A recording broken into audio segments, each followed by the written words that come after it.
Bismillah, alhamdulillah wassalatu wassalamu ala rasulillah wa ala alihi wa ashabihi wa man ittaba'ahum bi ihsanin ila yaumiddin wa sallama tasliman katsira amma ba'du. Teman-teman sekalian dirahmati oleh Allah Azza wa Jalla. Alhamdulillah pada kesempatan kali ini Allah Azza wa Jalla mempertemukan kita dalam sebuah majelis ilmu, di mana majelis ini diadakan oleh Fajar Quran Center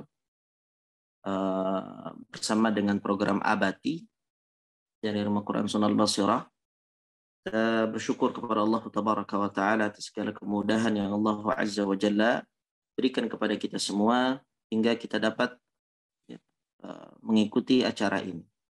Salawat serta salam semoga selalu tercurahkan dan terimpahkan kepada junjungan besar Nabi kita Muhammad sallallahu alaihi wasallam, pada para sahabat dan keluarga beliau ila yaumiddin.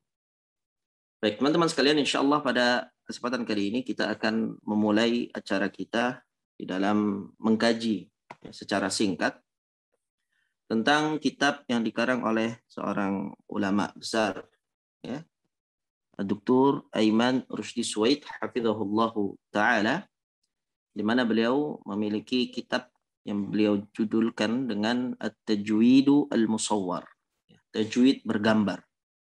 Yang kemudian kitab ini diterjemahkan oleh penerbit Zamzam dan diberikan judul dengan Panduan Ilmu Tajwid Bergambar Mudah dan Praktis, oleh penerjemah Umar Mujtahid LC, dan sudah sampai cetakan yang ke-10. Jadi memang respon dari masyarakat Indonesia untuk mempelajari kitab Tajwidul Musawwar ini sangatlah besar, dikarenakan memang pembahasan yang begitu simple, pembahasan yang begitu tertata rapih, dan ditambah pembahasan-pembahasan di sini bergambar, khususnya untuk pembahasan makharijul huruf, sifat-sifat huruf yang sangat membutuhkan gambar itu sendiri. Sehingga kita memiliki bayangan kira-kira bagaimana sih bentuk lisan, bagaimana bentuk rongga mulut, rongga tenggorokan yang ada di diri kita, sehingga kita dapat mengetahui secara pasti di titik manakah sebuah huruf itu keluar dari makhrajnya. Baik teman-teman sekalian, di sini pembahasan pertama kita insyaallah tabaraka wa taala dengan memohon kemudahan dari Allah Subhanahu wa taala, kita akan mulai dari bab yang pertama sebagaimana yang tertulis di jadwal, dan sebagaimana yang sesuai juga dengan pembahasan yang ada di kitab ini, yaitu bab tentang seputar Al-Qur'anul Karim, bab seputar Al-Qur'anul Karim.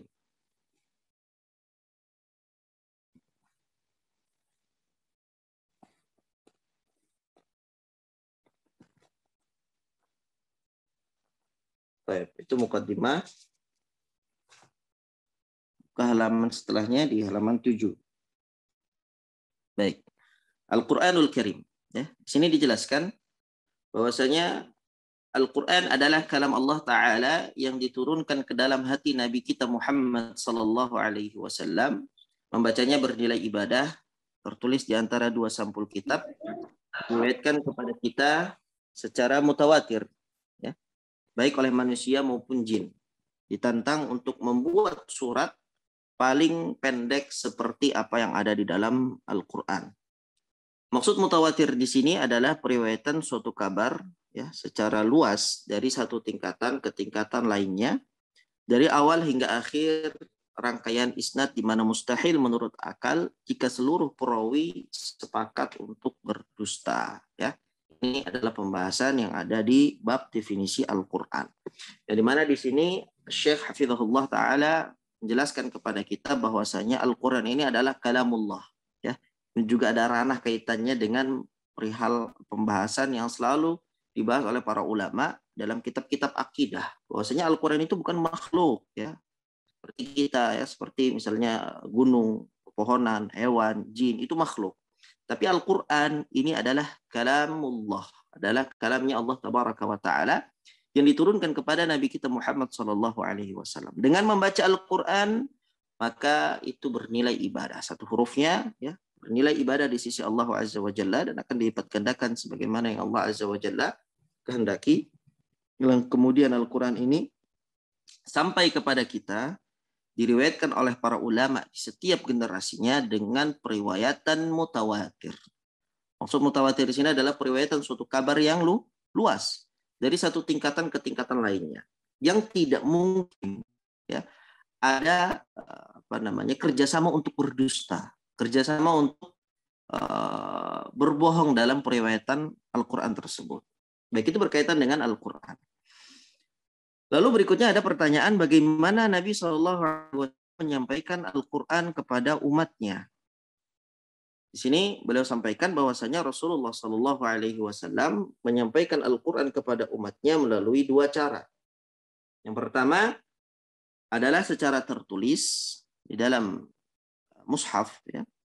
Kemudian dengan cara secara lisan, periwayatan melalui suara.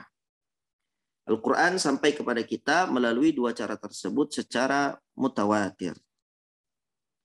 Baik dari Nabi SAW menyampaikan kepada kita ya Al-Quran Al-Karim itu melalui dua jalur. Jalur tertulis, jalur tulisan maupun jalur secara lisan. Yang dimana di sini sebagaimana yang kita ketahui bahwasanya Nabi Muhammad SAW memiliki tim dari para sahabatnya yang disebut dengan kutabul wahyi. Para sahabat yang bertugas untuk menulis wahyunya Allah Subhanahu wa taala. Ya, mereka berkewajiban ya ketika wahyu itu turun kepada Nabi SAW dan Nabi SAW bacakan kepada mereka, mereka tulis wahyu tersebut. Kemudian Rasulullah juga menyampaikannya secara lisan. Ini jelas ya bagaimana Al-Quran itu sampai kepada kita dengan sanad ya, yang tersambung kepada Nabi SAW. Nabi mengajarkan para sahabatnya. Para sahabat mengajarkan generasi tabi'in. Generasi tabi'in mengajarkan Al-Quran secara musyafahatan kepada para atba'ut tabi'in dan berikut-berikutnya di setiap generasi sampai di zaman kita sekarang. Baik, kemudian pembahasan berikutnya adalah fase-fase kodifikasi Al-Quran. Kode-kode yang pertama adalah penulisan seluruh penggalan Al-Quran di hadapan Nabi SAW saat diturunkan dan saat wahyu datang. Jadi penjelasannya sekarang nih, bagaimana sih ya mushaf yang ada pada kita ini bisa sampai ke kita? Ada fase-fasenya. Fase yang pertama adalah ya penulisan seluruh penggalan Al-Quran di hadapan Nabi SAW saat diturunkan dan saat wahyu datang. Jadi ketika Allah Azza wa Jalla menurunkan ayat per ayat di dalam Al-Quran, ya Nabi SAW membacakannya kepada para sahabat yang tadi kita sebut dengan kutabul wahyi, para penulis wahyu. Kemudian fase kedua, di mana di fase ini, yaitu fase yang pertama, Zaid bin Thabit ada sebuah hadis ya, radhiyallahu anhu berkata, aku mencatat wahyu di dekat Rasulullah SAW kala beliau mendiktekannya kepadaku.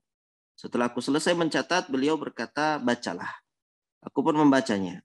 Jika dalam bacaanku ada yang kurang, maka beliau luruskan. Lalu setelah itu aku sampaikan kepada orang-orang. Ini hadis yang diriwayatkan oleh Tabrani dengan sanad yang para perawinya thiqah. Jadi di sini bagaimana seorang sahabat Zaid bin Thabit radhiyallahu anhu menceritakan kepada kita tentang proses Al-Quran itu dituliskan. Jadi ketika Nabi SAW mendiktekannya, Zaid bin Thabit mencatat. Setelah selesai dicatat oleh Zaid bin Thabit, Nabi berkata kepada Zaid, bacalah, dibaca ulang sama Zaid. Ya, aku pun membacanya, kata Zaid, kalau seandainya di bacaanku ada sesuatu yang keliru, sesuatu yang salah, maka Nabi SAW akan meluruskan bacaan itu. Ini fase yang pertama ya. Kemudian fase yang kedua adalah tulisan tersebut selanjutnya ditulis dan disalin ke dalam lembaran-lembaran pada masa Abu Bakar As-Siddiq radhiyallahu anhu menjadi khalifah. Ya. Karena usulan dari beberapa sahabat, di antaranya adalah Umar bin Khattab, yang dimana melihat para sahabat penghafal Al-Quran satu demi satu berguguran di medan peperangan. Ya, sehingga dikhawatirkan kalau seandainya ya para sahabat ini meninggal, ya para penghafal Al-Quran dari para sahabat meninggal, maka Al-Quran itu akan terhapuskan di atas muka bumi. Maka dari itu diusulkan kepada Abu Bakar As-Siddiq untuk mengumpulkan semua para sahabat hafal Al-Quran, ya, yang kemudian nanti mentahqiq ya apa-apa yang sudah dituliskan di zaman fase pertama, ya, seperti fasenya Zaid bin Thabit, yang dimana Zaid bin Thabit ya dan para sahabat lainnya dari Kutabul Wahyi menuliskan Al-Quran itu di berbagai media yang ada. Misalnya ya di atas apa namanya dedaunan, ya, di pohon, di dinding, ya, di atas tulang, nah seperti itu. Ya, hal-hal yang seperti itu sehingga menjadikan Al-Quran ini dari satu tempat, dari satu sahabat ke sahabat lain berbeda. Ada ayat-ayat yang tertulis di kain, ya, berantakan. Sehingga di masa Abu Bakar As-Siddiq semua apa namanya ayat-ayat tersebut dikumpulkan dalam lembaran-lembaran di masa Abu Bakar As-Siddiq. Lalu kemudian fase ketiga adalah menyalin lembaran-lembaran tersebut dalam sejumlah mushaf pada masa Utsman bin Affan. Ya, Jam'ul Al-Quran fil Masahif. Menyalin lembaran-lembaran tersebut dalam sejumlah mushaf. Lalu kemudian Utsman bin Affan mengirim sejumlah mushaf di antara mushaf-mushaf tersebut ke berbagai wilayah kaum muslimin bersama seorang qari yang ahli untuk membacakan Al-Quran kepada kaum muslimin. Jadi selain mushaf itu ya disalin, diperbanyak, ya, dan dikirimkan ke berbagai negeri ketika itu, dikirimkan ke Kufah, dikirimkan ke Basrah, ya, dikirimkan ke Syam. Utsman bin Affan juga mengirim mushaf itu bersama seorang qari, ya, seorang ahli qiraah yang kemudian akan meluruskan setiap ya bacaan-bacaan yang keliru dari kaum muslimin yang mendapatkan mushaf tersebut. Kemudian yang keempat, fase yang keempat adalah kaum muslimin menyalin mushaf-mushaf tersebut ke dalam salinan-salinan yang tak terhitung jumlahnya. Yang kelima, muncul sejumlah karya tulis yang mengatur penulisan Al-Quran, yaitu ilmu penulisan mushaf. Baik itu fase kodifikasi Al-Quran. Berikutnya adalah bagaimana Al-Quran itu sampai kepada kita melalui ya, suara. Tadi melalui tulisan, ya, sekarang melalui suara. Pertama, Jibril alaihissalam turun membawa Al-Quran ke dalam hati Nabi Muhammad SAW dengan lafaz, makna, dan hal-hal terkait lainnya. Malaikat Jibril membawakan Al-Quran ke dalam hati Nabi Muhammad SAW dengan lafaz, makna, dan hal-hal terkait lainnya. Maknanya apa ini? Maknanya bahwasanya Nabi Muhammad SAW ya, itu telah disiapkan oleh Allah Azza wa Jalla untuk menerima Al-Quranul Karim. Dari itu ya banyak sekali di dalam dalil-dalil syar'i, baik itu dari Al-Quran maupun hadis yang menjelaskan bahwasanya Allah Tabaraka wa Ta'ala akan menyampaikan sebuah perkataan yang berat. Allah sifatkan dengan kata berat. Bagaimana firman Allah Azza wa Jalla, "Inna sanulqi 'alaika qawlan thaqila." Wahai Muhammad, sesungguhnya kami akan menyampaikan kepadamu sebuah perkataan yang berat. Apa maknanya ini? Al-Qur'anul Karim. Ya. Dan banyak juga diriwayatkan ya, dari para sahabat ketika mereka menceritakan bagaimana sih Nabi SAW kondisinya ketika menerima wahyu dari Allah. Jadi beratnya itu adalah berat-berat yang benar hakiki, ya. Nabi SAW itu ya, ketika mendapatkan wahyu dari Allah, ketika wahyu itu diturunkan kepada beliau, akan merasakan ya, rasa yang berat sekali. Bahkan dalam periwayatan disebutkan ketika Nabi SAW sedang menaiki onta, ya, sedang berjalan di ontanya, dan Nabi SAW di atasnya, ketika tiba-tiba turun wahyu dari Allah Subhanahu wa Ta'ala, maka yang tadinya onta itu berdiri, itu seketika itu pula langsung terduduk. Mengapa? karena saking beratnya Nabi Shallallahu Alaihi Wasallam ketika mendapatkan wahyu dari Allah Subhanahu wa Ta'ala. Begitu juga dalam periwayatan dijelaskan ada seorang sahabat yang kemudian ya, Nabi Shallallahu Alaihi Wasallam meletakkan kepala beliau di atas pahanya. Ketika itu tiba-tiba wahyu turun, sehingga ya, sahabat itu mengatakan seakan-akan ya, pahaku ini hampir saja remuk saking beratnya kepala Nabi Muhammad Shallallahu Alaihi Wasallam saat diturunkan wahyu kepadanya. Nah, ini cerita dari para sahabat bagaimana Nabi Shallallahu Alaihi Wasallam kondisi beliau dalam menerima wahyu dari Allah. Ummul Mukminin Aisyah radhiyallahu anha juga pernah menceritakan ya, Nabi Shallallahu Alaihi Wasallam itu di hari yang sangat dingin ya, di waktu malam yang sangat dingin, itu ketika mendapatkan wahyu dari Allah Subhanahu wa Ta'ala, diturunkan kepadanya ayat-ayat Al-Quran, maka seketika itu pula Nabi Shallallahu Alaihi Wasallam itu akan berkeringat. Ya, Nabi Shallallahu Alaihi Wasallam akan berkeringat, padahal di waktu itu cuacanya sangatlah dingin. Ini sesuai dengan ya, ayat yang tadi kita bacakan, Inna sanulqi 'alaika qawla thaqila. Sesungguhnya kami akan ya, menyampaikan kepada Muhammad sebuah perkataan yang berat. Baik, tadi ya itu fase yang pertama. Jibril turun membawakan Al-Quran ke dalam hati Nabi Muhammad SAW dengan lafaz, makna, dan hal-hal terkait lainnya. Nah, berkaitan dengan hati Nabi kita Muhammad SAW. Bagaimana yang termaktub dalam ya, hadis Nabi SAW, beliau pernah bercerita bahwasanya ketika beliau kecil, ya, pernah datang dua orang laki-laki, di mana itu adalah para malaikat yang menjelma menjadi seorang laki-laki. Yang dimana kemudian Nabi SAW ditarik, lalu kemudian dibuka hatinya, dibuka dadanya, ya, kemudian dikeluarkan hatinya, lalu dikeluarkan ada segumpal ya, seperti sesuatu yang hitam, dan dicuci hatinya Nabi Muhammad SAW. Ya, ini bagaimana Allah Azza wa Jalla mempersiapkan Nabi kita Muhammad SAW untuk mendapatkan wahyu yang suci, kalamullah. Sehingga sebelum Nabi SAW menerima itu, terlebih dahulu ya, hati Nabi Muhammad SAW itu dicuci oleh Allah Azza wa Jalla. Baik, kemudian yang kedua, fase yang kedua adalah penyampaian Al-Quran melalui suara.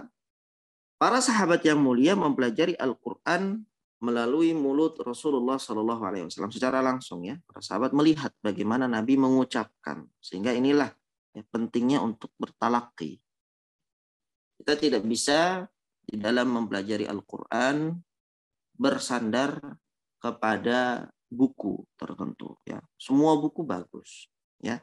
Tapi yang paling penting adalah bagaimana kita membaca Al-Quran, kita belajar tajwid, tahsin itu kepada seorang guru yang mutqin ya, yang mengetahui hukum-hukum secara teori dari tajwid itu sendiri dan benar di dalam pengucapan dan mempraktekkan teori-teori tersebut.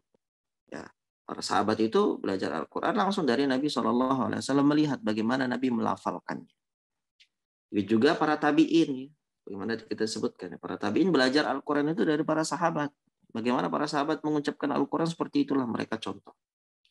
Kemudian para atba'ut tabi'in dan sampai para ulama-ulama zaman sekarang ya, di masa kita ini mempelajari Al-Quran sesuai dengan ya, apa yang dilihat oleh guru-gurunya.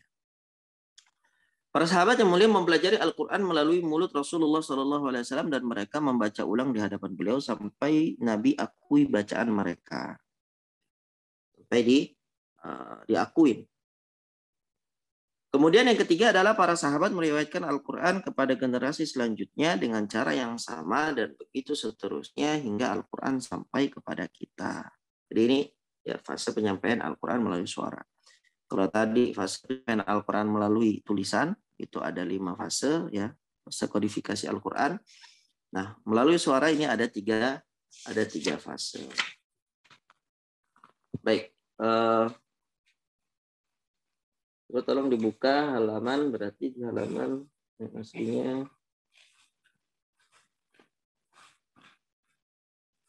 36. Halaman 36. Itu tadi yang kita bahas semua itu. Nah, ini sanad ya.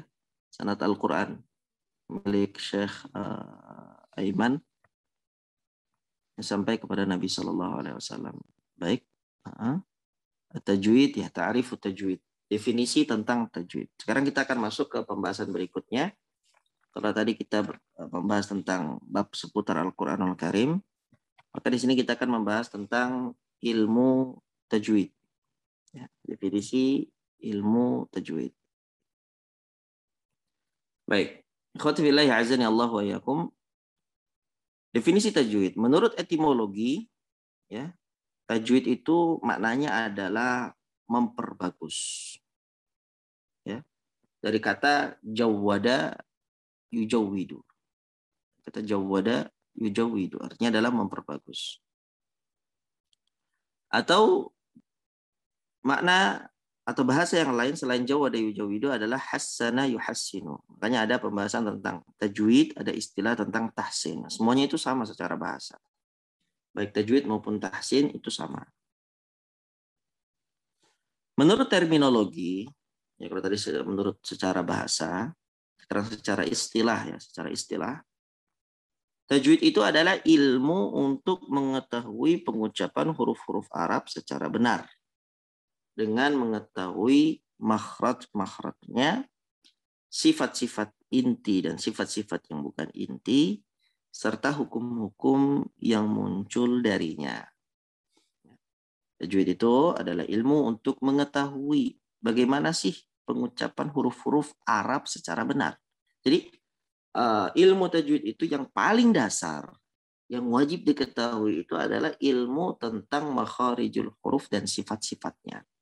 Adapun pembahasan tentang nun mati, ya, nun sukun, mim sukun, tanwin, ya, kemudian mad dan yang lainnya, itu pembahasan setelah pembahasan yang pertama, ya, pembahasan setelah pembahasan tentang ilmu yang sangat dasar sekali. Jadi kalau kita ingin merunut pembahasan tentang ilmu tajwid, yang paling penting dan yang paling dasar adalah mengetahui setiap huruf di mana makhrajnya dan bagaimana sifatnya. Itu adalah tentang pembahasan ilmu tajwid. Baik, berikutnya.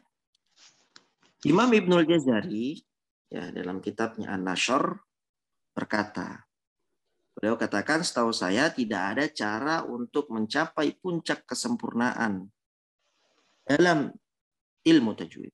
Mencapai puncak ralat ya tashih dan pembenaran seperti melatih lidah dan mengulang kata yang dipelajari dari mulut orang yang menguasai bacaan Al-Quran dengan baik. Apa maknanya?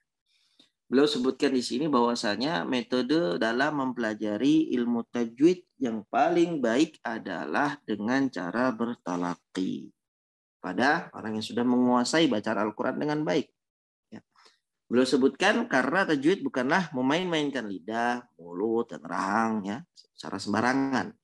Memanjangkan huruf tasydid, memendekkan huruf yang panjang, terlalu mendengungkan bacaan gunnah, ataupun terlalu memendekkan ra dengan bacaan yang tidak disukai oleh pendengaran, watak maupun hati. Tapi tajwid itu adalah bacaan yang mudah, ya, bacaan yang nikmat, yang lembut, yang tidak qomat kamit, tidak dipaksa-paksakan, tidak dibuat-buat, tidak berlebihan, tidak menyimpang dari tabiat orang Arab dan orang-orang yang fasih dari segi apapun dalam cara membaca dan menyampaikan bacaan. Apa maknanya di sini? Imam Ibnul Jazari ingin menyampaikan kepada kita bahwasannya ya orang yang membaca Al-Quran jangan sampai dia bertakalluf, ya, jangan sampai dia terlalu berlebih-lebihan di dalam membacanya atau membaca dengan thariqah yang orang Arab sendiri tidak membaca dengan bacaan seperti itu. Terlalu dibuat-buat, terlalu menyusahkan. Ya. Karena Al-Quran itu dibaca dengan tartil. Ya. Al-Quran itu dibacakan dengan mudah, dengan secara tartil, bukan dengan dipaksa-paksakan. Sehingga ya, mungkin ada, kalau pernah dengar teman-teman semua, ada beberapa metode yang mengharuskan misalnya ketika kita mengucapkan huruf yang berharokat fathah, maka setidaknya mulut kita terbuka bisa dimasuki 3 jari misalnya. 3 jari dimasukkan. Nah ini takalluf ya. Nah, disebut oleh para ulama adalah takalluf, hal yang berlebih-lebihkan dalam membaca Al-Quran. Terlalu dipaksakan. Dan Imam Ibnu Jazari menyatakan bahwasanya Al-Quran itu ketika membacanya tidak boleh kita meremehkan atau terlalu bermudah-mudahan. Saya ketika membaca, dia baca dengan a'udzubillahi minasyaitonirrajim, seperti itu. Bacaannya datar, biasa. Tidak diperhatikan makhrajnya, tidak diperhatikan sifat-sifat hurufnya. Nah, tidak boleh seperti itu. Atau juga tidak boleh berlebihan. Saya dia baca dengan a'udzubillahi minasyaitonirrajim. Ini juga bacaan yang salah. Tetapi bacaan yang benar itu adalah bacaan yang pertengahan, yang dibaca secara tartil. Misalnya seorang membaca a'udzu billahi minasyaitonir rajim. Jadi Al-Qur'an itu sudah tertata pembahasannya di dalam ilmu tajwid sehingga seorang itu tinggal mempelajarinya dan membacakan Al-Qur'an itu kepada seorang guru yang mutqin di dalam tilawatul Qur'an. Baik, kemudian beliau membahas tentang bahasan-bahasan yang paling penting dalam ilmu tajwid. Yang pertama adalah tempat-tempat keluar huruf Arab atau disebut dengan makhraj. Kemudian yang kedua adalah sifat-sifat inti dari huruf-huruf Arab. Dan yang ketiga adalah pembahasan tentang sifat-sifat yang bukan inti dari huruf Arab. Sebagaimana hal-hal berikut ini. Yang pertama adalah memasukkan 2 huruf yang hampir serupa dan sejenis, ya. Mutamathilain, mutajanisain, ya. Hukum-hukum lam syamsiyah, lam qamariyah, hukum-hukum mim sukun, hukum-hukum nun sukun dan tanwin, hukum-hukum mat ataupun qasr. Ini adalah pembahasan-pembahasan penting dalam ilmu tajwid. Ada 3. Ada pembahasan tentang makharijul huruf, ada sifat-sifat inti, ada sifat-sifat yang bukan inti. Nah, itu ya pembahasannya, ada 3 di situ, makharijul huruf, kemudian sifat-sifat inti untuk huruf-huruf Arab, kemudian sifat-sifat yang bukan inti. Nah, sehingga seseorang itu ketika dia mempelajari tajwid, tahsin, dia harus bertahap sesuai dengan tahapan yang seharusnya. Ya. Tidak bisa dia kemudian mempelajari nun sukun dulu atau mempelajari mim sukun dulu, padahal dia tidak tahu huruf itu keluar dari mana. Ya, sekedar kira-kira saja, ya, atau hanya sekedar ya mengetahui secara standar-standar saja. Ya. Ini tidak boleh. Dia harus mengetahui misalnya mim itu keluar dari mana, makhrajnya apa, dot, ya, lam, ar-ra, kemudian nun, ya, kaf, qaf, ain, ha, itu huruf-hurufnya keluar dari mana. Kemudian yang kedua adalah sifat-sifat intinya, ya. Apakah dia hamas ataukah jahar, ya. Apakah sifatnya isti'la ataukah istifal, apakah sifatnya syiddah rakhawah ataukah bainiyah, ataukah sifatnya itbaq dan infitah, ya. Ataukah dia memiliki salah satu sifat antara sofir, qalqalah, lin, ya, inhiraf, takrir, tafashi, istitalah, ataukah gunnah. Nah, itu harus dia kuasai. Dia harus tahu semuanya. Kemudian yang ketiga barulah dia mempelajari sifat-sifat yang bukan inti. Misalnya seperti tadi yang kita sebutkan, ya. Hukum nun sukun, mim sukun, lam syamsiyah, 2 huruf yang hampir serupa, mutajanisain, mutamathilain, dan hukum-hukum mat. Itu tahapan berikutnya. Baik, kita pindah ke pembahasan kesalahan dalam membaca Al-Quran. Ya, kesalahan membaca Al-Quran. Nah ini, al-lahan. Al-lahan lughatan wa istilahan. Lahan itu adalah al-mailu 'anis shawab. Secara bahasa yang namanya lahan itu adalah menyimpang dari kebenaran. Sementara menurut istilah, lahan itu adalah kekeliruan dalam membaca Al-Quran. Setiap kesalahan dalam membaca Al-Quran itu ada istilahnya yang diletakkan oleh para ulama tajwid dengan istilah lahan. Lahan ini ya disebutkan terbagi menjadi 2. Ya, ada yang namanya al-lahnul jali, ada yang namanya al-lahnul khafi. kesalahan yang jelas, lahnul jali. Ini kesalahan yang fatal, kesalahan yang merubah makna, kesalahan yang merubah arti. Ya. Kemudian yang kesalahan yang kedua adalah kesalahan yang tersembunyi atau disebut dengan al-lahnul khafi. Baik, berikutnya. Lahnul jali, kesalahan yang jelas adalah kesalahan yang terjadi pada lafal sehingga merusak makna atau i'rab. I'rab ini adalah hukum tata bahasa Arab.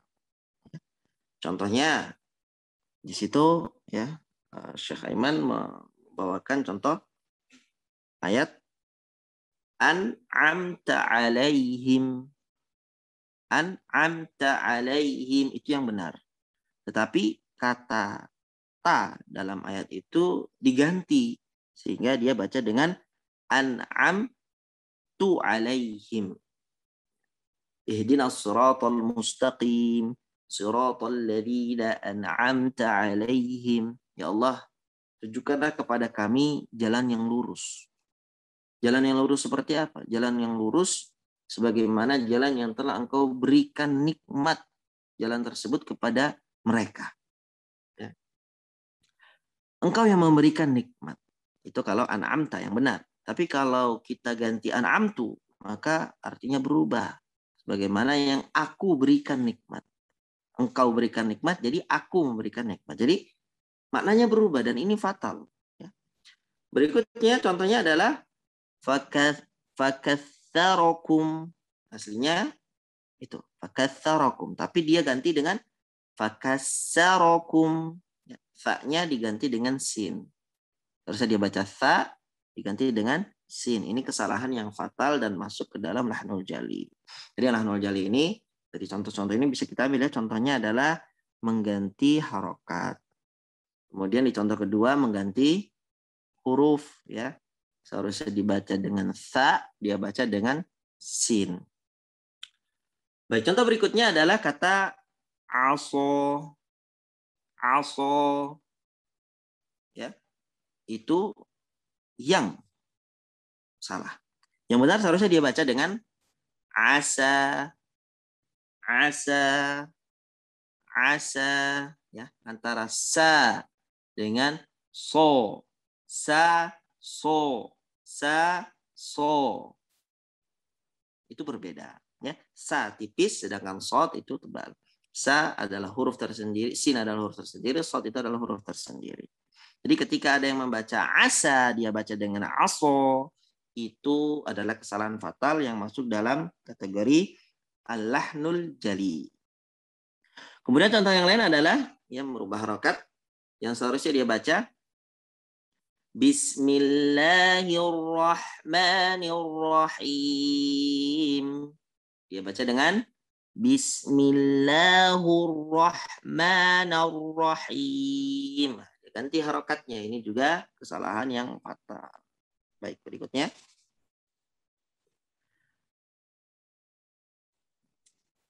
Kesalahan tersembunyi. Kalau tadi kita bahas tentang al-lahnul jali, maka sekarang kita bahas tentang al-lahnul khafi. Kesalahan yang khafi. Kesalahan yang khafi ini adalah kesalahan yang terjadi pada lafal, pada lafaz ya. Sehingga merusak kesempurnaan sifat-sifat lafaz tersebut. Meski tidak menyimpang dari tempatnya. Ya. Dia salah. Tapi kesalahannya itu bukan kesalahan yang merubah makna. Bukan kesalahan yang kemudian bisa merubah arti dari lafaz tersebut. Ini adalah kesalahan yang masuk dalam kategori al-lahnul khafi. Kesalahan yang tersembunyi. Contohnya adalah kata yang seharusnya dia baca dengan su'al azab. Ya. Su'al azab. Kalau dia baca dengan su'al azab. Su'al azab. Nah, ini masuk dalam kategori al-lahnul khafi. Kemudian contoh berikutnya anfusakum. Anfusakum. Harus dibaca dengan ikhfa. Tetapi dia baca dengan anfusakum. anfusakum atau anfusikum. Di sini maka kesalahannya apa? Kesalahannya masuk ke dalam lahnul khafi. Masuk dalam kesalahan lahnul khafi. Yang seharusnya dia baca ikhfa malah dia baca izhar, ya. Atau yang seharusnya panjangnya 6 harokat tapi dia baca hanya dengan 2 harokat saja, ya. Ini masuk dalam lahnul khafi. Kemudian beliau sebutkan bacaan Al-Quran saat belajar secara talaqi dan musyafahah atau berguru itu harus terhindar dari 2 kekeliruan tersebut. Ya, jadi ketika sedang talaqi maka harus dihindari berbagai bentuk kesalahan lahan dalam membaca Al-Quran itu harus dihindari. Baik itu lahnul jali maupun lahnul khafi.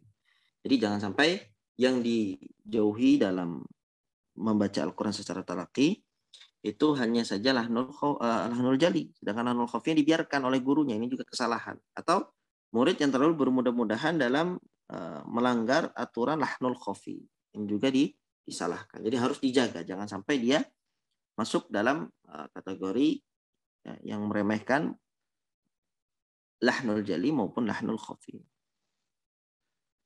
Baik, kemudian adalah hukum menjaga tajwid. Bagaimana kita ini beriltizam, ya, menjaga hukum-hukum tajwid.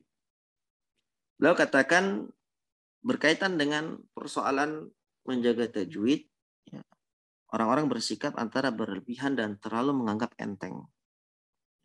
Jadi ada yang berlebihan, sebagaimana tadi kita sebutkan tentang pembahasan yang dibawakan oleh Imam Ibnu Jazari. Ada orang yang terlalu buat-buat, ya, terlalu memaksakan bacaannya. Ada juga orang yang kemudian terlalu meremehkan ketika baca Al-Quran. Bacanya datar saja, ya. Nah, ada 2 sikap yang seperti itu. Maka beliau katakan agar penuturan tentang lafal-lafal Al-Quran itu akurat, tepat, benar, maka kita harus membedakan sejumlah hal berikut. Ini ada 2 yang akan beliau bawakan kepada kita. Ada 2 pembahasan. Yang pertama adalah tentang makharijul huruf. Beliau katakan wajib hukumnya menjaga makhraj-makhraj huruf dan haram secara mutlak untuk mengabaikannya. Jadi berkaitan dengan makharijul huruf tidak ada tawar-menawar, teman-teman, ya. Nggak ada tawar-menawar dalam menjaga makharijul huruf atau menunaikan makharijul huruf. Misalnya, ya, sesuatu yang diharamkan secara mutlak ketika ada yang mengubah ha dengan kho atau ha pada kata ar-Rahman, ar-Rahman. Dia ganti ha-nya dengan kho. Misalnya dia katakan ar-Rahman. Ini salah, fatal. Ya, makharijul hurufnya ini, ya, salah. Atau diganti dengan ha. Ar-Rahman, Ar-Rahman. Diganti ha atau kha, itu salah. Harus dia baca dengan sesuai dengan hurufnya, itu ha. Ar-Rahman. Baik. Untuk makharijul huruf tidak ada tawar-menawar. Dia harus menjaganya dengan benar. Ya. Kemudian yang kedua. Berikutnya yang kedua adalah sifat-sifat huruf. Dan sifat-sifat huruf ini terbagi menjadi 2. Ya. Yang pertama, sifat-sifat yang ketika dirubah membuat huruf menyimpang dari tempatnya. Maka sifat yang seperti ini wajib hukumnya untuk dijaga dan haram secara mutlak mengabaikannya. Contohnya, ya, contohnya sifat yang ketika dirubah merubah makna. Ya, ketika sifat ini dirubah, ya, ini mengganti lafaznya. Contohnya seperti menebalkan asa pada kata aso. Yang seharusnya dia baca asa, dia baca dengan penebalan yang ada pada sin, dia tebalkan. Misalnya aso, itu ditebalkan sama dia. Nah, sifat ini, karena nanti ada yang namanya tafkhim, ada yang namanya tarqiq, ya. Ada yang namanya penebalan, ada yang namanya penipisan, ya. Contohnya itu seperti wallahi. Sini lamnya ditebalkan. Ada lagi yang ditipiskan billahi. Billahi, lamnya ditipiskan. Ada lam yang ditipiskan, ada lam yang ditebalkan. Ada ro yang ditipiskan, ada ro yang ditebalkan. Nah, di sini kata sin itu dia sifatnya tipis. Asa tidak boleh ditebalkan sehingga nanti berubah. Aso. Kemudian atau sebaliknya beliau katakan atau menipiskan sod yang ada pada kata aso. Seharusnya dibilang aso. Dia dia tebalkan seharusnya. Tapi dia tipiskan asa. Ini juga kesalahan dalam sifat yang pertama yang haram. Kemudian yang kedua adalah menipiskan to pada kata at-talaq. Bisa dibaca at-talaq.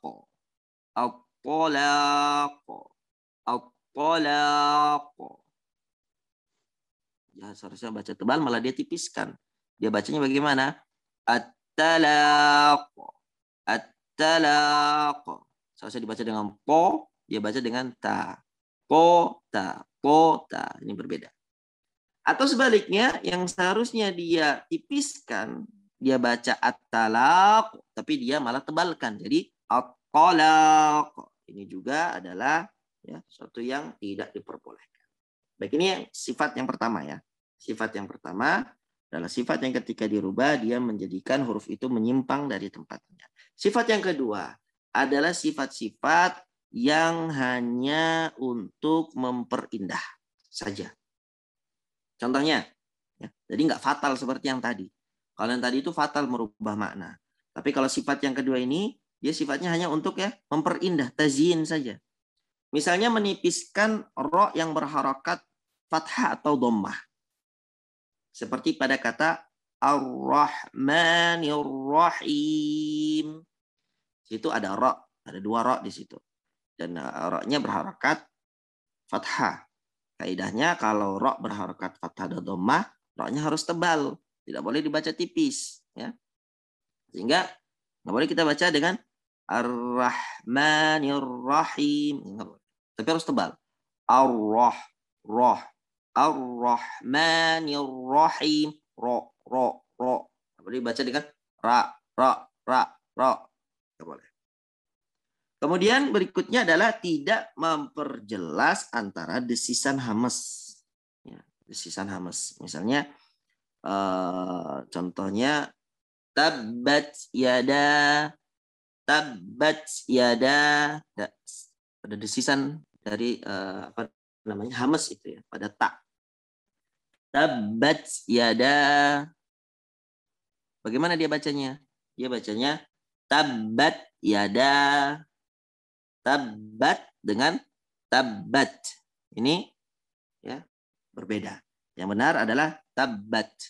Nah, tapi kalau seandainya dia baca tabbat, ini masuk dalam merubah sifat yang memperindah saja ya, sifat yang kedua. Dia tidak merubah arti, tidak merubah makna, tetapi ini mengurangi apa keindahan dalam qiraah itu sendiri. Atau dia tidak memperjelas tafasyi, penyebaran suara. Misalnya kata A'udzu billahi minasy. Pada kata shin ya, tafasyi itu sifat untuk shin. Minasyaito,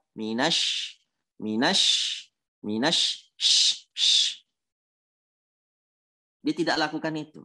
Dia katakan misalnya A'udzu billahi minasyaitonir. Nah, syai. Dia tidak menjelaskan atau tidak memperjelas tafasyi, sifat tafasyi di situ. Atau tidak memperpanjang durasi pengucapan huruf lembut yang disukunkan yang disertai tasydid dan apapun yang disepakati ulama sebagai kesalahan tersembunyi atau kesalahan khafi. Baik. Untuk itu, untuk hal ini, untuk sifat yang kedua ini, ya,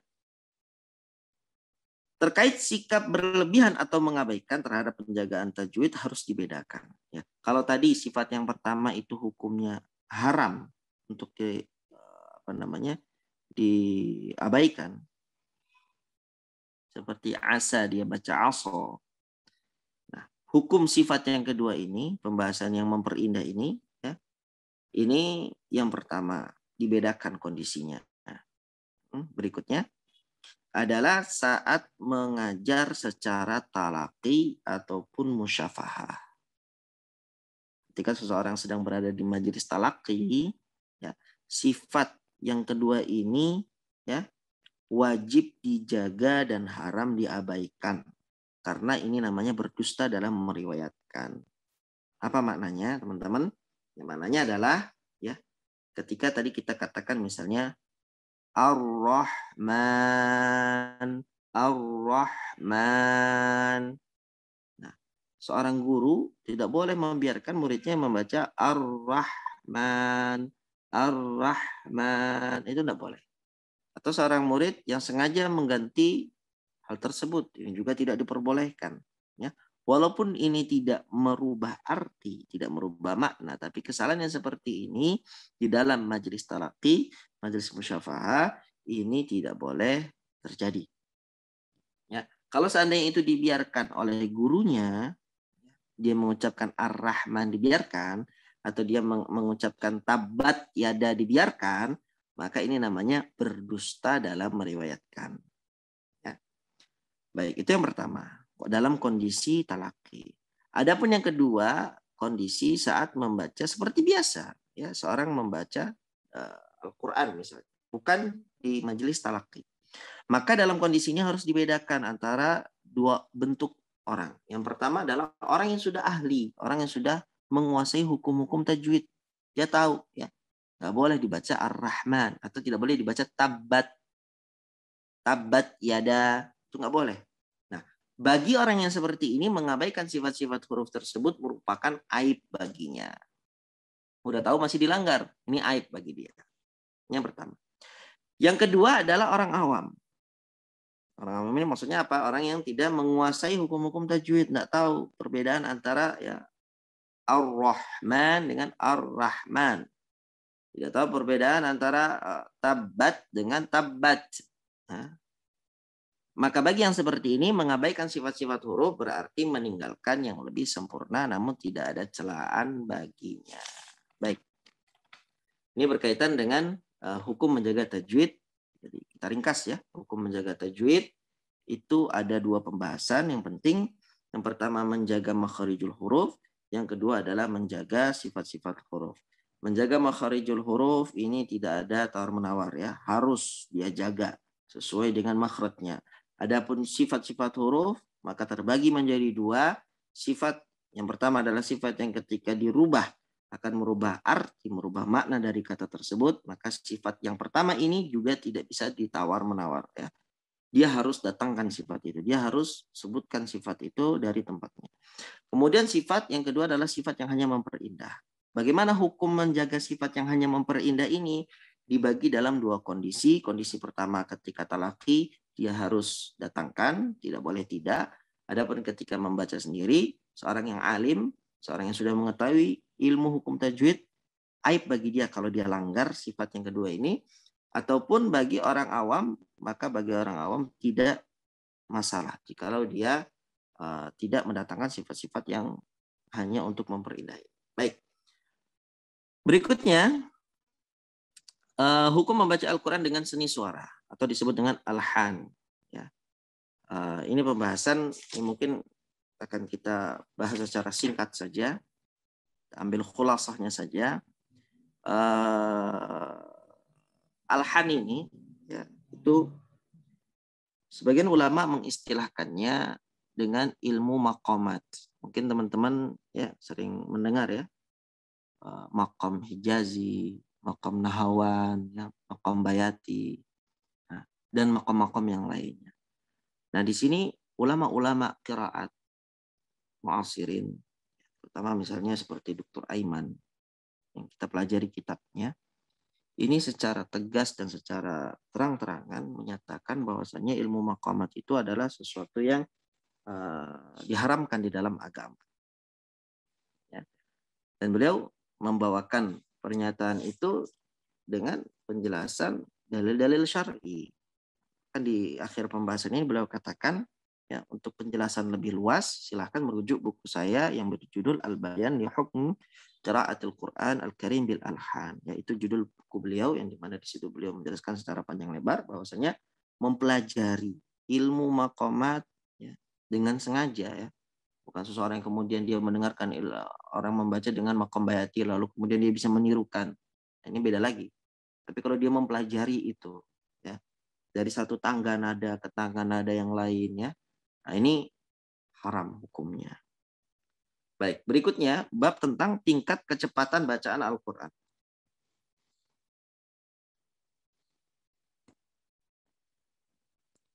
Silakan berikutnya. Baik. Lagi. Nah, berkaitan dengan tingkat kecepatannya. Tingkat kecepatan dalam membaca Al-Qur'an. Ada 3 tingkat kecepatan dalam membaca Al-Qur'an. Nah, tadi benar yang bawah? Oke. Ya, ini. Ada 3 tingkatan kecepatan dalam membaca Al-Qur'an. Yang pertama adalah tingkat yang disebut dengan tahqiq. Tahqiq itu adalah membaca secara lambat ya, tanpa memperpanjangnya. Bacanya lambat. Bacaan lambat itu diperbolehkan selama ya makhrijnya benar, sifat-sifatnya benar ya. Kemudian yang kedua adalah tingkat kecepatan yang kedua adalah tadwir. Tadwir ini adalah membaca dengan kecepatan sedang. Ada yang lambat, ada yang sedang. Dan yang ketiga adalah hadar. Hadar ini maknanya adalah membaca dengan cepat, tapi dengan syarat ya, tanpa memasukkan satu huruf dengan huruf yang lain. Jadi setiap huruf dia mendapatkan haknya. Makhrajnya benar, sifat-sifatnya benar. Jadi ada bacaan yang cepat, ada bacaan yang sedang, ada bacaan yang lambat. Ini semua diperbolehkan. Diperbolehkan. Nah, istilah tartil beliau katakan mencakup 3 jenis kecepatan bacaan tersebut. Karena membaca huruf-huruf dengan tajwid dan mengetahui waqaf memerlukan tartil meski secepat apapun bacaannya. Jadi tartil yang disebut dalam Al-Quran, warattilil Qur'ana tartila, ya, tartil itu sendiri masuk ke dalamnya 3 cakupan ini. Baik membaca Quran secara tahqiq, maupun secara tadwir, maupun secara hadar. Membaca Al-Quran dengan lambat, membaca Al-Quran dengan cepat, membaca Al-Quran dengan sedang, itu semuanya masuk dalam lingkup tartil. Hanya saja perbedaan-perbedaan ini dalam penggunaan. Misalnya ketika seseorang mau murojaah hafalan dia biasanya menggunakan tingkat kecepatan yang hadar, yang cepat. Murojaah cepat. Kalau sedang tilawah Quran biasa, maka dia pakai tadwir. Nah, kalau sedang mengajarkan anak-anak misalnya, maka dia pakai tingkatan tahqiq, ya, bacaan dengan bacaan yang lambat. Baik, itu tingkat kecepatan bacaan Al-Quran. Berikutnya, berkaitan dengan ta'awud dan basmalah. Ini pembahasan kita terakhir ya. Pada hari ini insya Allah, tadi di bab pertama kita belajar tentang ilmu seputar Al-Quran. Secara singkat ya. Kemudian yang kedua adalah tentang ilmu tajwid, definisi ilmu tajwid seperti apa, kesalahan-kesalahan dalam membaca Al-Quran itu seperti apa, tingkat kecepatan dalam membaca Al-Quran itu seperti apa, hukum menjaga tajwid itu seperti apa. Maka di bab ini kita akan membahas tentang ta'awudz dan basmalah. Baik. Hukum membaca ta'awudz dan basmalah. Beliau katakan, saat hendak membaca ayat-ayat dari Al-Quran, seorang qari harus memulai dengan bacaan ta'awudz. Jadi mau baca Al-Quran, wajib hukumnya membaca ta'awudz terlebih dahulu. Untuk mengamalkan firman Allah dalam surat An-Nahl ayat yang ke-98. فَإِذَا قَرَأْتَ الْقُرْآنَ فَاسْتَعِذْ بِاللَّهِ مِنَ الشَّيْطَانِ الرَّجِيمِ. Maka apabila engkau hendak membaca Al-Quran, mohonlah perlindungan kepada Allah dari syaitan yang terkutuk. Jadi ini perintah dari Allah Azza wa Jalla kepada kita. Setiap dari kita ketika ingin membaca Al-Quran, maka dia hendaknya memohon perlindungan kepada Allah terlebih dahulu dari syaitan terkutuk, atau kita istilahkan dengan ta'awudz. Baik, beliau katakan berkaitan dengan ta'awudz. Baik membaca Al-Quran dari awal surat maupun dari pertengahan surat. Ini wajib hukumnya.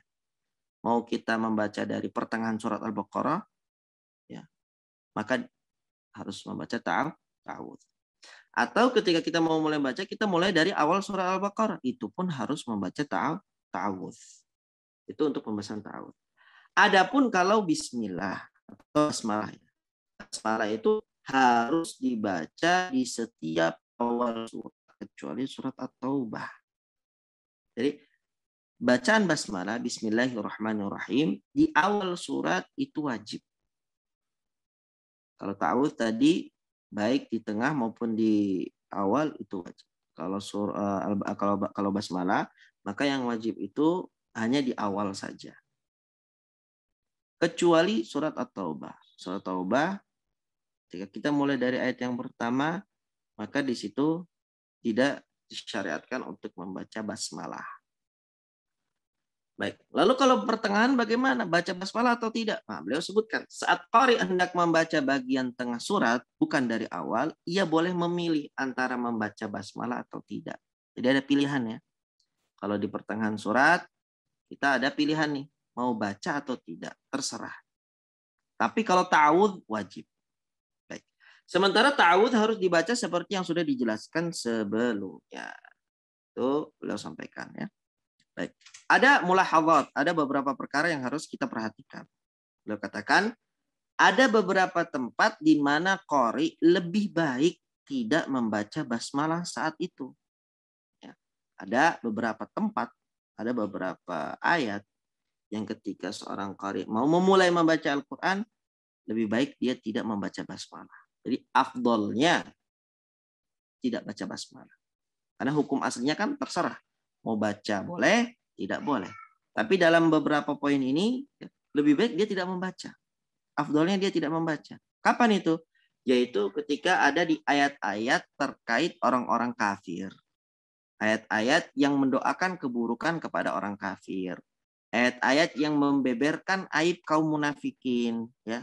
Ayat-ayat tentang neraka, ayat-ayat tentang hal-hal yang berkaitan dengan neraka, ayat-ayat yang menyebut tentang syaitan misalnya. Ayat-ayat itu kalau misalnya kita baru mau baca Al-Quran lalu kemudian mau baca ayat itu, maka afdolnya tidak memulai dengan bacaan basmalah. Jadi langsung saja ya dibaca ayatnya, yang sebelumnya dia baca ta'awudz dulu. Baca ta'awudz lalu kemudian langsung baca ayatnya. Dan hendaknya dia meninggalkan bacaan basmalah. Contohnya ayatnya apa saja? Contohnya ya perkataan orang-orang kafir bahwasanya Allah memiliki anak. Dalam surah Al-Baqarah ayat yang 116. Wa qalu ittakhadallahu walada subhanah. Wa qalu ittakhadallahu walada. Dan mereka berkata Allah memiliki anak. Maha suci Allah. Baik. Kalau seandainya kita buka mushaf. Lalu ayat pertama yang mau kita baca ini wa qalu ittakhadallahu walada, maka cukup bagi kita a'udzu billahi minasyaitonir rajim. Wa qalu ittakhadallahu waladan subhanah. Tanpa membaca basmalah. Lebih afdal. Atau contoh yang lainnya adalah dalam surat Al-Baqarah ayat yang ke-268. Ayatnya berbunyi asyaitanu ya'idukumul faqr. Asyaitanu ya'idukumul faqr. Setan itu menjanjikan kepada kalian kemiskinan.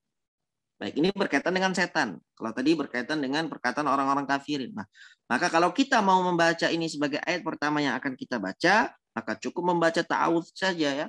A'udzu billahi minasyaitonir rajim. Asyaitanu ya'idukumul faqr. Tanpa membaca basmalah. Itu poin yang pertama. Jadi baca basmalah, hukum asalnya adalah boleh dibaca maupun tidak. Ini kalau di pertengahan surat ya. Boleh dibaca, boleh tidak. Tapi kalau misalnya di pertengahan surat, ayat yang kita membaca itu adalah ayat yang berkaitan dengan orang-orang munafikin, orang-orang kafirin, tentang neraka, tentang setan, maka lebih baik untuk tidak membaca basmalah. Berikutnya, basmalah wajib dibaca jika ayat dimulai dengan kata ganti atau dalam istilah bahasa Arabnya disebut dengan dhamir yang merujuk kepada Allah. Ya. Jadi kalau kita mau baca dari pertengahan surat dan ternyata ayatnya itu diawali dengan domir atau kata ganti, yang dimana kata gantinya ini adalah Allah Azza wa Jalla. Kata ganti itu misalnya dalam bahasa kita itu, bahasa Indonesia, dia, ya, mereka, ya, kami, kita, itu kata ganti. Nah, kalau ada kata ganti yang kembalinya kepada Allah, seperti contohnya dalam surat Fussilat ayat yang ke-47, Allah menyebutkan, ilaihi yuraddu ilmus sa'ah. Ilaihi yuraddu ilmus sa'ah. Kepadanya lah ilmu tentang hari kiamat dikembalikan. Ilaihi. Nah, maknanya apa? Maknanya ketika kita baca mushaf, kemudian ayat yang pertama mau kita baca ini adalah ayat ini, maka baca basmalah di sini hukumnya wajib. Padahal tadi hukumnya boleh dibaca, boleh tidak. Ini kalau pertengahan surat. Tapi kalau diawali seperti ini dengan domir yang kembali kepada Allah, maka baca basmalah di sini menjadi wajib. Jadi bagaimana cara bacanya? A'udzu billahi minasyaitonir rajim. Bismillahirrahmanirrahim. Ilaihi yuraddu ilmus sa'ah. Baik, berikutnya. Contohnya adalah Al-An'am ayat yang kedua. Dalam surat Al-An'am ayat yang kedua. Kalau kita mau baca dari pertengahan, ya, surat Al-An'am ayat yang kedua. Ayat yang pertama nggak kita baca. Maka di sini hukum dasarnya adalah boleh baca basmalah, boleh tidak baca basmalah. Tapi ternyata di sini dimulai dari kata huwa. Huwa ini domir, ya. Domir yang kembali kepada Allah. Huwaladzi khalaqakum min tin. Dialah yang menciptakan kalian dari tanah. Siapa yang menciptakan kalian dari tanah? Allah maksudnya. Nah, maka di sini, ya, kita harus membaca basmalah. Basmalah hukumnya wajib. Membaca basmalah di sini hukumnya wajib. Maka kita baca, a'udzu billahi minasyaitonir rajim. Bismillahirrahmanirrahim. Huwallazi khalaqakum min tin. Jadi seperti itu, ya. Baik. Itu cara membaca ta'awudz, itu hukum membaca ta'awudz dan basmalah. Kalau kita talkhis, ya, kita ringkas, adalah ta'awudz hukumnya wajib dibaca, baik kita mau baca dari awal surat maupun dari pertengahan surat. Itu wajib. Adapun basmalah, kalau kita mau baca dari awal, maka hukumnya wajib membaca basmalah kecuali hanya di surat Taubah. Tapi kalau kita mau membaca dari pertengahan, maka hukum dasarnya dibolehkan, ya, membaca basmalah atau tidak membaca basmalah juga tidak apa-apa. Misalkan ada 2 poin yang harus kita perhatikan. Kalau ayat itu berbicara tentang neraka, orang-orang kafir, setan, dan lain sebagainya, maka afdolnya untuk tidak baca basmalah. Adapun yang kedua, kalau kita baca dari pertengahan, lalu kemudian ayat yang pertama kali kita baca, kata yang pertama kali kita baca itu ada domir, kata ganti yang kembali kepada Allah, maka di situ hukumnya wajib. Yang tadinya menjadi boleh-boleh saja, tapi malah menjadi wajib membaca basmalah. Tapi berikutnya adalah 4 cara dalam membaca ta'awudz dan basmalah. Dalam membaca ta'awudz dan basmalah itu ada 4 cara. Semuanya 4 ini adalah cara yang sahih dan boleh dilakukan. Yang pertama adalah dengan memutus semuanya, ya. Yang kedua adalah memutus ta'awudz dengan basmalah dan menyambung basmalah dengan awal bacaan. Dan yang ketiga adalah menyambung ta'awudz dengan basmalah dan memutus basmalah dengan awal bacaan. Yang keempat, menyambung semuanya. Jadi ada 3 di sini yang mau kita baca. Yang pertama ta'awudz, yang kedua basmalah, yang ketiga ayat. Cara bacanya bagaimana? Disambung semua boleh, diputus semua boleh, ya. Disambung yang pertama dengan yang kedua boleh, yang disambung pertama kedua kemudian 2 dan 3 diputus boleh, atau sebaliknya pertama dengan kedua diputus, 2 sama 3 disambung, ini juga boleh. Yang pertama contohnya kita baca, ya. Membaca ta'awudz dan basmalah, yang pertama caranya dengan diputus semuanya. Contoh, A'udzu billahi minasyaitonir rajim. Bismillahirrahmanirrahim. Alhamdulillahi rabbil alamin. Ini diputus semua. Yang kedua, ta'awudz dan basmalah diputus, tapi basmalah dengan ayat disambung. A'udzu billahi minasyaitonir rajim. Bismillahirrahmanirrahim. Alhamdulillahi rabbil alamin. Yang kedua. Yang ketiga, ta'awudz dan basmalah disambung, basmalah dengan ayat diputus. Ini juga dibolehkan. Contohnya, A'udzu billahi minasyaitonir rajim. Bismillahirrahmanirrahim. Alhamdulillahi rabbil alamin. Baik. Yang keempat, disambung semua. Ini juga boleh. A'udzu billahi minasyaitonir rajim. Bismillahirrahmanirrahim. Alhamdulillahi rabbil alamin. Ini 4 cara dalam membaca ta'awudz dan basmalah yang keempat-empatnya dibolehkan. Baik. Berikutnya, cara membaca basmalah di antara 2 surat. Cara membaca basmalah di antara 2 surat. Ada 4 cara membaca basmalah di antara 2 surat. 3 di antaranya boleh dan 1 tidak boleh. Jadi kalau misalnya nih, kita sedang membaca akhir ayat di sebuah surat.